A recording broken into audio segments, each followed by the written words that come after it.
En CrossFit, on a vraiment tendance à tomber amoureux de la barre. On a vraiment envie de déplacer des barres parce que c'est super sexy, parce que ça permet de prendre lourd, parce que ça ressemble à l'haltéro et à ce que les meilleurs du monde font. Mais il n'y a pas que la barre, il n'y a pas que le kettlebell, il y a un paquet d'objets que l'on peut utiliser et j'ai envie dans cette vidéo de vous ouvrir l'esprit là-dessus, mais aussi de vous dire pourquoi je pense que c'est capital. Salut la team, salut les coachs, je suis Jack, coach, formateur et owner dans le CrossFit depuis plus de 8 ans maintenant, coach personnel depuis plus de 11, c'est un truc de ouf.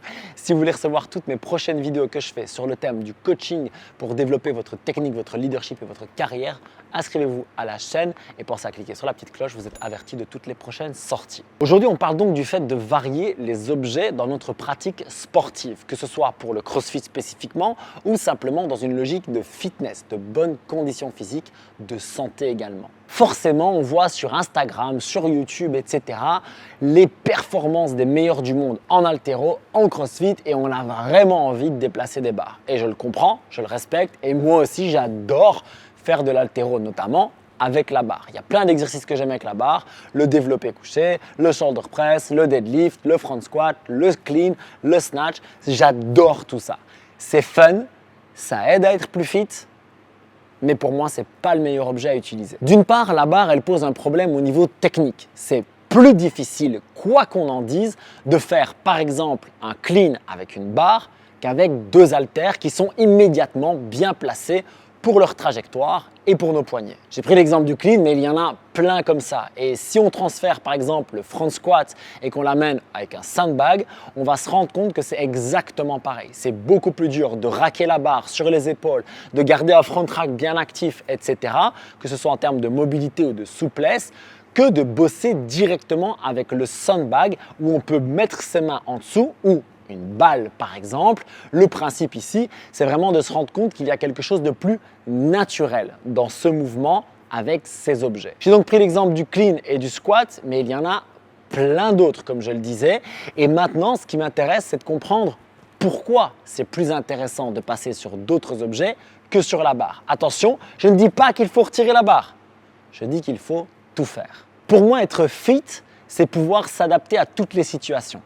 C'est pouvoir déplacer une charge lourde, c'est pouvoir déplacer son poids de corps, c'est pouvoir courir très vite, c'est pouvoir faire du vélo longtemps, c'est pouvoir s'adapter à toutes les situations. Ce n'est pas seulement se spécialiser avec la barre ou aux anneaux par exemple. Donc si on prend le continuum de quelqu'un qui n'est pas fit du tout jusqu'à quelqu'un qui est totalement fit, ça veut dire qu'il peut s'adapter à un maximum de situations.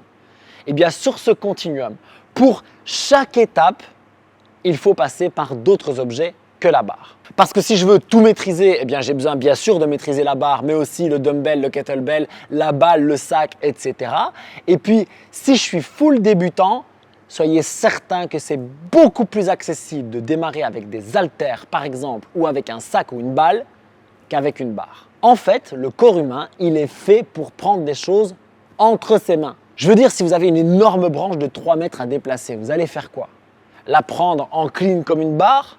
La vérité, c'est que c'est peu probable. Si elle est vraiment très longue et très inconfortable à déplacer, vous allez vous mettre chacun d'un côté et vous allez la prendre entre les mains par le bout. Et vous pourrez remarquer en fait qu'on fait ça tout le temps. Quand vous allez déplacer une machine à laver, le truc carrément le plus inconfortable à déplacer du monde, bon j'exagère, il y a d'autres trucs, mais vous avez compris le principe. Comment est-ce qu'on va mettre nos mains pour que ce soit le plus pratique?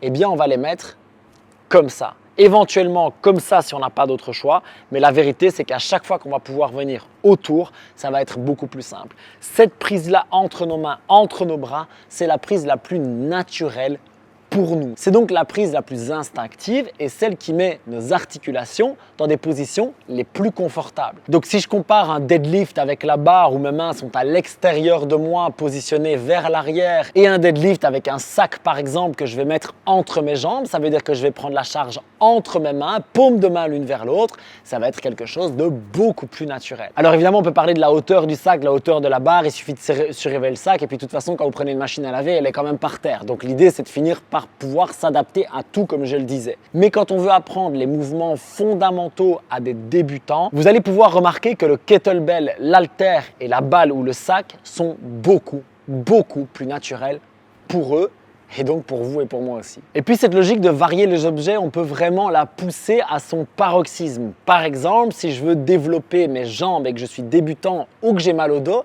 ça va être beaucoup plus facile de pousser un sled que de faire des squats avec une charge sur le dos. Si je veux respecter l'intégrité de mes épaules, ça va être beaucoup plus naturel de faire des tractions aux anneaux qu'à la barre. La barre va m'imposer une certaine position au niveau de mon poignet, de mon coude et de mon épaule, alors que les anneaux vont s'y adapter. Alors pourquoi est-ce que je parle de tout ça dans cette vidéo? Eh bien parce que depuis que j'ai appris à varier les objets, notamment grâce à StrongFit et puis par mon ouverture d'esprit qui a été nourrie par cet apprentissage, eh bien j'ai des résultats beaucoup plus grands avec les gens que je coach et pour moi-même. Moins de blessures, plus de confort, plus de capacité à se challenger. Franchement, varier les objets en fonction de la situation, c'est très rentable. Et donc cette vidéo, elle est là pour vous ouvrir l'esprit à ça, pour vous inviter à essayer des choses.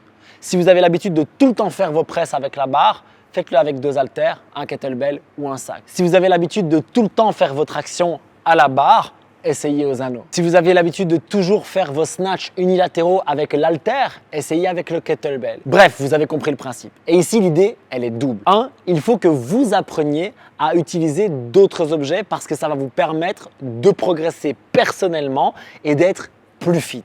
Et 2, si vous coachez, le fait d'avoir testé tout ça, ça va vous donner plus de cordes à votre arc. Vous allez être plus capable de vous adapter à la personne. Si elle a le poignet comme ça, l'épaule comme ceci, si elle est débutante, si elle est avancée, si elle est plus à l'aise avec la barre, moins à l'aise, vous allez être un meilleur coach parce que l'adaptabilité est probablement la qualité la plus importante que l'on peut avoir. Si cette logique de varier les objets et de garder l'esprit ouvert par rapport à l'entraînement vous intéresse vous aussi, vous pouvez rejoindre mon groupe Facebook Jack's Team Coaching, là où on pourra échanger de façon plus directe. En attendant, continuez à garder l'esprit ouvert, à coacher avec passion et à accomplir chaque jour votre mission de coach.